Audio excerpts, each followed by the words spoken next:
Yeah, I thought first half I thought we were outstanding. I thought we really, really played well.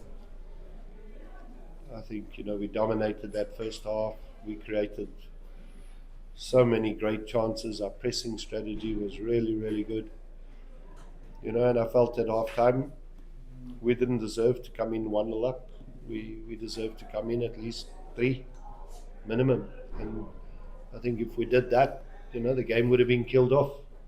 But I warned the players in half-time period that first 15-minute period is going to be a very important period to stay focused. They're going to start committing more numbers. They're going to cheat a lot more defensively. So defensively, we needed to be organized and structured. And then obviously the first goal we concede is an individual mistake that allows them back into the game. And then, the defense started dropping off. We didn't press them like we did in the first half. And we started to give them a lot more space and time on the ball. And, players should never be receiving a ball just outside the box and being able to shoot like that without any pressure. So, you could see that defensively we were not organized as well as we were in the first half. And then third goal again is a mistake, which is unfortunate, and hopefully they learn from that. Thank you, Coach. We'll take that as from colleagues. Evening, Coach. Hard luck in the result today. Lusande from Sekhukhune United. It's 3 games in a row now where you guys haven't picked up a win. With Sundowns coming after the international break, does the international break itself come at the right time for you guys to sort of maybe reset and to go again afterwards? Don't know. Been in this situation many, many times before. Does it make a difference? I don't think so, to be honest. Everybody feels the loss and the way we lost, especially after the performance today. I don't think we deserved what we got, especially the first half. And like Manoba said, a tale of two halves. They got the goals in the second half. We didn't. But we should have killed the game off in the first half. So I can't look at the games and say, well, the 3 games, you didn't win any, you got a problem here. No, I've got to look at each game. What was the problem there? Why did we lose that one? Why did we draw that one? Why did we lose this one? So I don't look at it like you look at it as a journalist. I look at it completely different. So I will go home, I will analyze it, I will have a look at where the mistakes are, and then we look to fix those mistakes. Coach, in the first half, we played against the wind, and then in the second half, down. Did you see anything like that? Cape Town. Athlone Stadium, yeah. First half was difficult with especially defending the corners, because the ball was swirling, yet we dealt with it. Second half we didn't.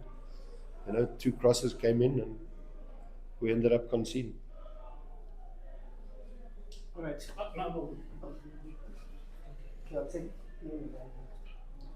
Coach, looking at the Bradley problem, he's been doing so well, scoring so many goals. Just your thought about him. He should have scored a hat-trick in the first half. And in terms of... Do I think he deserved man of the match? No. I'm talking about in terms of Bafana. He spoke about it during the week. I've said this before, My view, when the national team is doing well, why am I going to... It's like me. I'm going to play my players that are doing well. So why am I going to make changes? I don't think it's now. Bradley has shown this 6-7 years ago, but was he called up? We only recognizing it now. Questionable. Mine was a bit related, but just coach's thoughts on his quality and why he keeps going. Yeah, he's a model professional. I've been fortunate to have worked with him before, and the way Bradley trains today is the way he trained. What is that now? 6 years, 7 years ago. So he's no different. You know, his level of professionalism, how he looks after himself, his discipline. And then he's an intelligent striker. You know, he does things that no one can teach you. You either have it or you don't, you know. And those qualities are not easy to find, you know. To find strikers with that ability is difficult. So, and then obviously now you've got to manage him a lot better, you know, a lot more. Because you look at his history and his career, I think a lot of times he's been pushed too much, and then he ends up breaking down. You know, so our management of him has to be perfect. Take him and then I'll take the last one. Coach, I remember you were so close in getting Darren Kidd. I mean, you know him very well. What happened there? And just, you know, because I mean, I spoke to Gavin and he said he's the best goalkeeper when it comes to like anything that comes in the box. What happened there in that move? In terms of getting I think Darren by a long shot is dealing with crosses. I don't think there's a keeper anywhere better than him in South Africa. You know, that's Darren's bread and butter.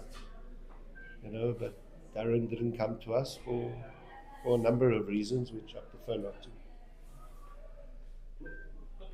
Just maybe to continue from there, coach.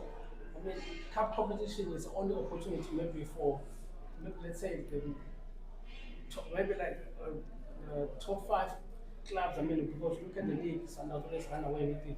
You saw Magesi, they have a chance in this and they won a competition. How regretting that you didn't progress to the stage. Look at what we've started so well in this league. I'm not a magician, my friend. You know, I'm not a magician. I can't foresee things, that the mistakes are going to come in this game.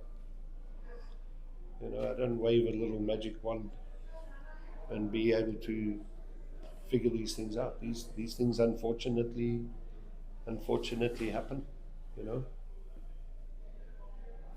Something else, the last one. Coach, just to follow up on the Bradley Grobler, you mentioned that as much as he's as prolific as he is, he's, in your view, not deserving of one of the Manchester United. And you obviously mentioned that, you know, you look at the game from a different view as a coach. Perhaps who impressed you rather, if not Grobler, for the man of the match? I think man of the match should go to one of the Arrows games. We lost, they won. I thought the boy Ndlovu did really well. He was a thorn in our side. His movement, his runs. We struggled with him, especially in the second half. So if anybody deserved it, but that's out of the eyes of a footballer, not out of a fan. The guy who's sitting at home doesn't have my knowledge, although they think they have my knowledge, but they don't. Thank you so much, colleagues. Thank you, coach. Bafana coach. Really well. So nice.